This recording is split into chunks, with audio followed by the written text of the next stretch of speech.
She said, "My ex is coming to our party. If you're uncomfortable, you can leave." I replied, "Understood."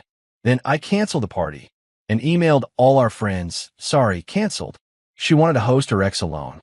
The call she got. Original post.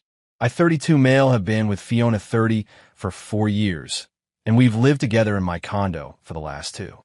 I own the place. She moved in and pays a small, agreed-upon amount for utilities and groceries. It's been comfortable, stable, or so I thought. We were planning our big annual summer send-off barbecue for this coming Saturday. This is our big joint event. I handle the grill, the meat order, and the booze. She curates the guest list, the side dishes, and the decor. We're expecting about 50 people. On Wednesday night, I was on the couch finalizing the shopping list for the liquor store when she dropped it. "Fiona, oh, just a heads up, I invited Dominic." I stopped writing. "Wait, what? Dominic? Your ex, Dominic? The guy you dated for 5 years? The one you said was so toxic you had to block him on everything?" She waved her hand, not looking up from her phone. "Oh, he's totally different now. He reached out a few weeks ago, apologized for everything. He's really matured. We're just friends. I ran into him last week and told him to come." I stared at her. "You ran into him? And you invited him? To our party? At my home? And you're telling me 3 days before?" She finally looked up, annoyance flashing in her eyes. "Liam, don't make this a thing. It's a party. It's our home, and I can invite my friends. It's my condo, Fiona. You know I'm not comfortable with him. I've heard nothing but horror stories about this guy. I don't want him here." This was it. The moment the mask slipped. She let out this long, suffering sigh. "God, you're being so insecure. It's unattractive. He's just a friend.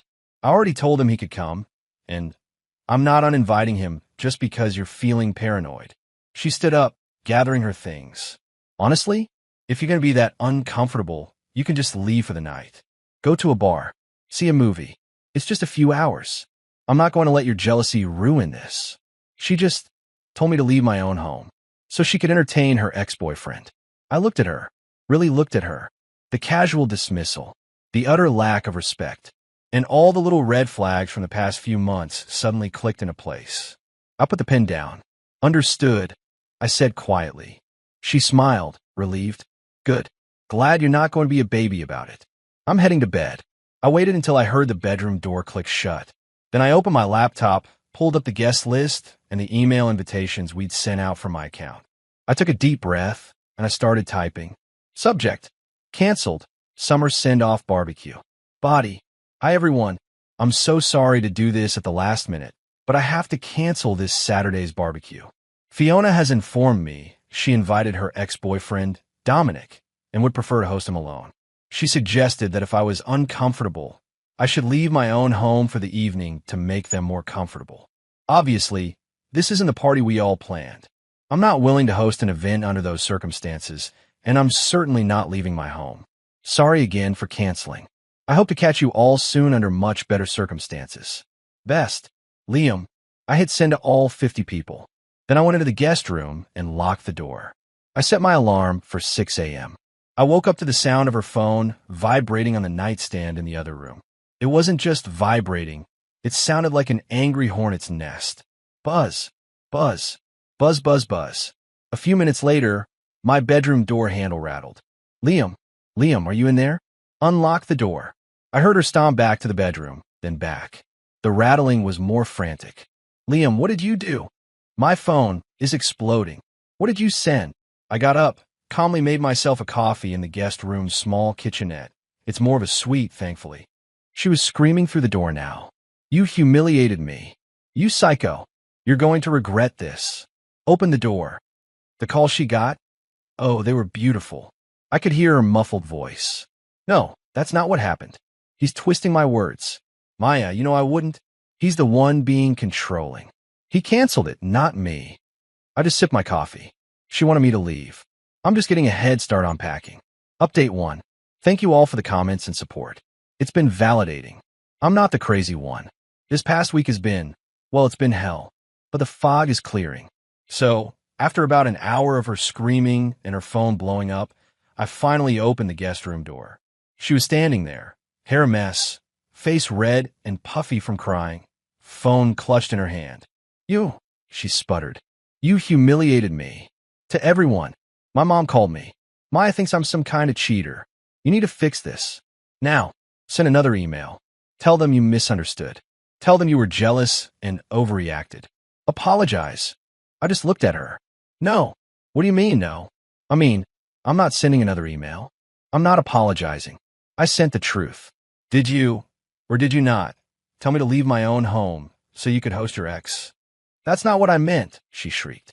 You twisted it. You're supposed to trust me. This is emotional abuse. Kicking me out of my condo for another man is what? Exactly? A welcoming gift.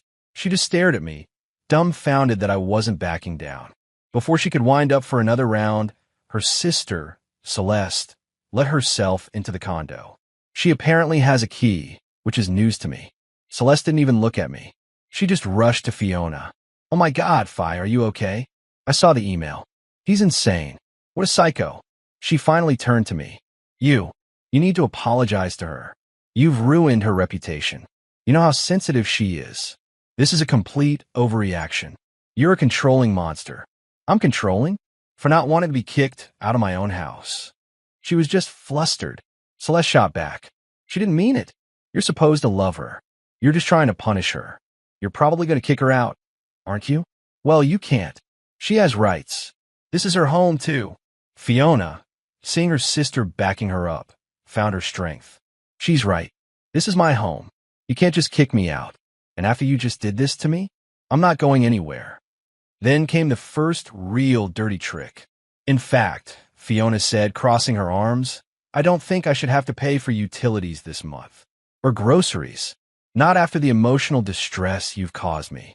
You can cover it. It's the least you can do after humiliating me. The entitlement was staggering. She wanted me to pay for her life while she figured out how to spin this. I just nodded. You're right. This has become a legal situation. You're right. This is your home. Legally, you're a tenant at will. So, we'll handle this legally. I went to my desk, opened my laptop, and found the standard, state-approved 30-day notice to vacate template. I filled it out, printed 2 copies, and walked back to the living room where she and Celeste were whispering.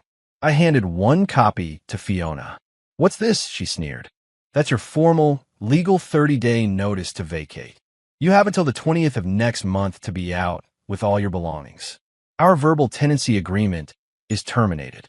Fiona and Celeste just stared at the paper. You're evicting me, Fiona whispered, the color draining from her face. I'm terminating your tenancy, as is my right as the homeowner. Over a party? She screamed. No, over you telling me to leave my home for another man. Over you inviting him behind my back. Over you proving, in no uncertain terms, that you have zero respect for me, this relationship, or my home. The party just exposed it all. Celeste started yelling. You'll be hearing from our lawyer. This is retaliation. This is illegal. I look forward to it, I said. Please have him contact me directly. Now, I'd like you to leave, Celeste. You're trespassing. Celeste looked like she was going to swing at me, but I just held my ground. She grabbed Fiona, and they stormed out, slamming the door. I immediately double-bolted it and put the chain on. Then my phone buzzed. An unknown number. Hey man, this is Dominic. Listen, I don't know what your problem is, but you need to back off. Fiona is really upset. You sent some crazy email, and now you're kicking her out? Seriously uncool, dude. You're overreacting. She just said we were all going to hang out. I typed back one response. She told me to leave my home so you two could be alone. Ask her about that. Then lose my number. He didn't reply. I spent the rest of the day in a daze. I started boxing up her things from the living room. Knickknacks, blankets, the weird sculpture she bought.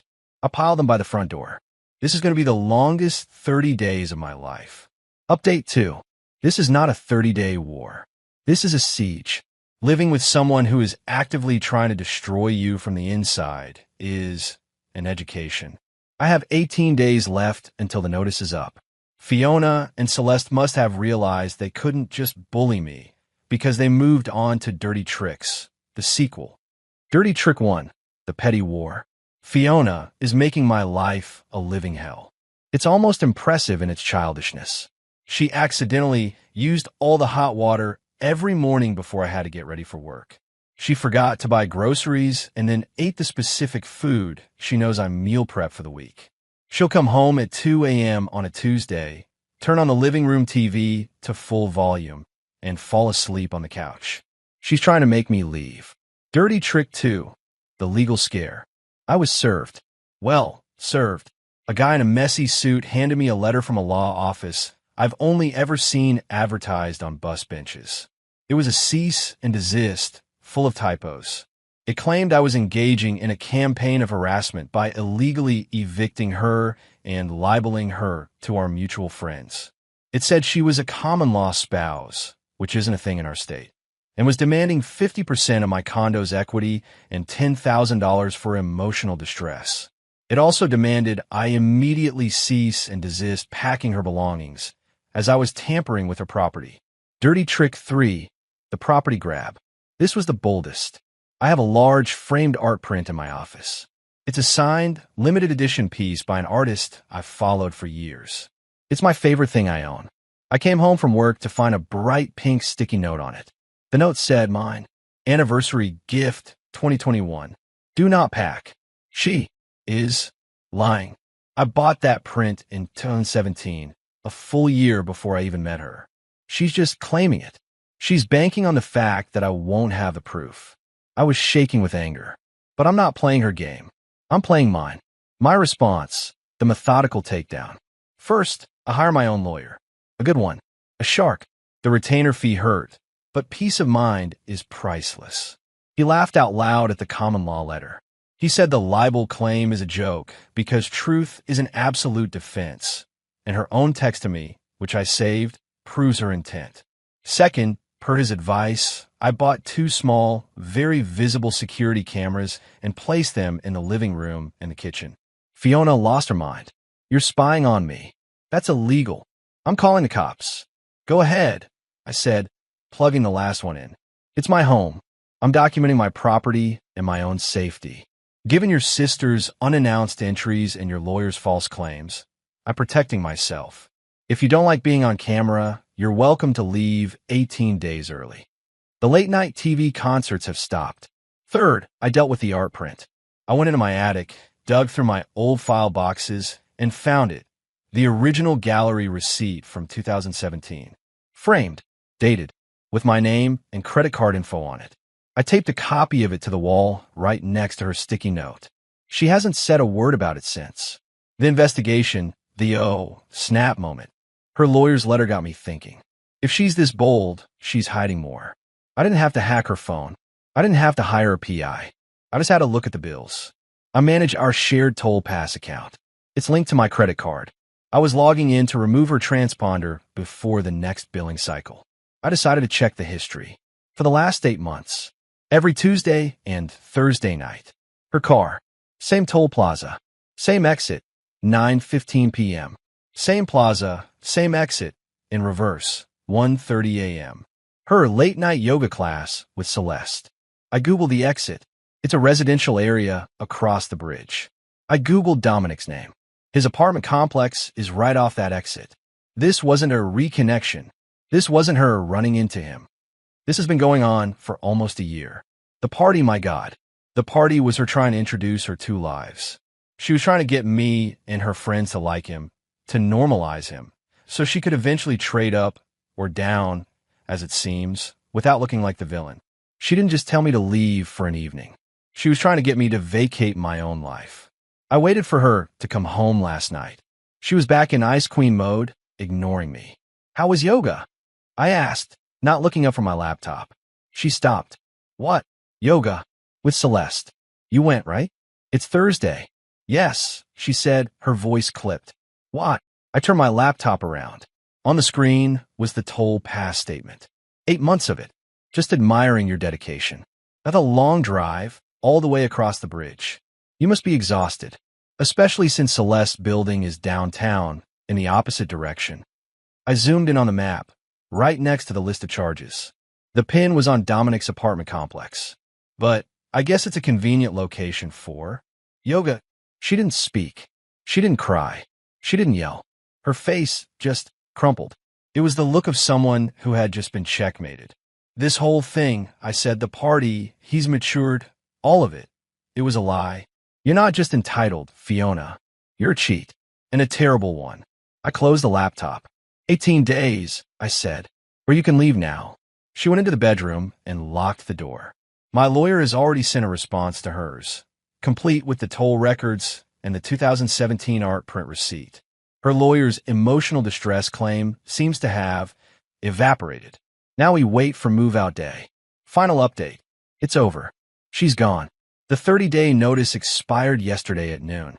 I came home from work at 1 p.m., and she was still there, sitting on the couch, watching TV, surrounded by her boxes, as if it were just another Tuesday. Fiona, I said, it's 1 p.m. The notice is up. You need to leave. She looked at me, a smirk on her face. No, I don't think I will. My lawyer said this is all kinds of illegal. You're not getting rid of me that easy. We're going to court. You'll have to pay to evict me. She thought she had one last card to play, that I'd be scared of a long, drawn-out eviction process. Okay, I said. I pulled out my phone. I dialed the non-emergency police line. Hello, I'd like to request a civil standby to remove a trespasser. I have a former tenant at will who has failed to vacate after a legal 30-day notice has expired. Fiona's smirk vanished. You're calling the cops? You're trespassing, Fiona. 2 officers showed up about 20 minutes later, a man and a woman. And just as I predicted, the moment they knocked, Fiona burst into tears. Officers, thank God, she cried, rushing to the door. My fiancé is throwing me out. I have nowhere to go. He's been abusive. He's filming me. He's trying to steal my things. The female officer looked at me with pure disgust. Sir, what is going on here? You can't just throw her out on the street. This is the bias I was expecting. They see a crying woman and a calm man, and they assume he's the villain. But I was prepared. I wasn't a Samantha Downing narrator. I was just a guy who was tired of being played. I had a folder ready. Officers, I understand completely, I said calmly. She's not my fiancée. We're not married. She was a tenant at will, paying a small amount for utilities. Here is the deed to my condo, in my name only, purchased in 2017. Here is my driver's license, matching this address. I handed them the papers. Here, I continued, is a copy of the state tenancy at will statute. Here is a copy of the legal 30-day notice to vacate. And here is a notarized affidavit of service, proving she received this notice 30 days ago. Her tenancy officially ended at 12 p.m. today. She is trespassing. The male officer took the folder and started reading. The female officer's expression slowly changed from hostility to professional neutrality. Ma'am, the male officer said to Fiona, this all appears to be in order. This is a civil matter, and your legal tenancy here is over. You have to leave. But my property, she shrieked, pointing at the art print. He's stealing it. That's mine. He can't keep it. Officers, I said, I have a receipt for that print right here. I pulled the 2017 receipt from the folder. I purchased it a year before I met her. She is welcome to sue me for it in small claims court, but she is not removing it from my home. The female officer sighed. Ma'am, we cannot get involved in property disputes. If it's disputed, you can't take it. You'll have to handle that in court. Right now, you need to gather your undisputed belongings and vacate the premises. Fiona's face was a mask of pure, unadulterated venom. The tears were gone. Fine, she spat. Her sister Celeste was waiting outside in a rented van. It took them 4 trips to get all the boxes. The whole time, Celeste was muttering, asshole, and you'll get yours under her breath. As Fiona walked out for the last time, she stopped in the doorway. You're a monster, Liam. A cold, heartless monster. I hope you're happy, all alone in your empty condo. I will be, I said, and I shut the door. I locked the deadbolt. I locked the chain. And I leaned against the door, my heart hammering. I'm not going to lie. I felt shaky, not with regret, but with adrenaline. It's been a week. I got one last letter from her bus bench lawyer demanding $5,000 for the value of the art print. My lawyer sent back a certified letter with a receipt and a note threatening a countersuit for frivolous litigation and legal fees. We haven't heard back. The gossip? Oh, it's been rich. Maya, her former best friend, who is now firmly my friend, gave me the rundown. Fiona did move in with Dominic into his tiny one-bedroom apartment that he, wait for it, shares with 2 other roommates. The matured Dominic apparently doesn't have a job. He's a crypto investor who trades all day, meaning he's broke. Fiona, who is used to my condo and my salary subsidizing her life, is apparently miserable. She has to pay for everything, and she's discovering that Dominic's thrill doesn't pay for nice dinners. Celeste isn't speaking to her, furious that Fiona lied to her for months about the affair and dragged her into the middle of this mess, making her look like an idiot too. As for me, I'm not happy. This whole thing was draining, expensive, and deeply sad. It cost me thousands in lawyer fees and 4 years of my life. I had to learn in real time how to be a cold, calculating person just to protect myself. But I'm satisfied. I had a deep cleaning crew come in and scrub the entire condo. I changed the locks again, just in case. The air feels lighter. I took the original party email list and sent one final follow-up last night. Subject: housewarming for real this time. Body: hey all. Apologies again for the unpleasantness last month.